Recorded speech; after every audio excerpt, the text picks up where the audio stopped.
رسول اللہ صلی اللہ علیہ وسلم کے ذریعے اللہ ذوالجلال نے نفس کی حفاظت کے احکامات جاری کیے. کسی کی جان ہی محفوظ نہیں ہے، آزادی کیسی؟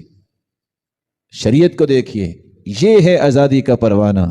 اللہ کے رسول صلی اللہ علیہ وسلم نے فرمایا، ساتوں آسمان، ساتوں زمینیں، 14 کے 14 طبق اگر ایک مومن کے قتل میں شریک ہو جائیں تو نتیجتاً اللہ قیامت کے دن 14 کے 14 طبق جہنم میں ڈال دیں گے.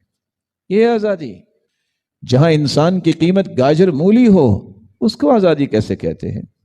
آزادی وہاں ہوتی ہے جہاں کسی کو قتل کیا گیا تو قصاص میں اسے قتل کیا جائے گا، وہ چھوٹا ہو وہ بڑا ہو، اس کی پرواہ نہیں ہوگی.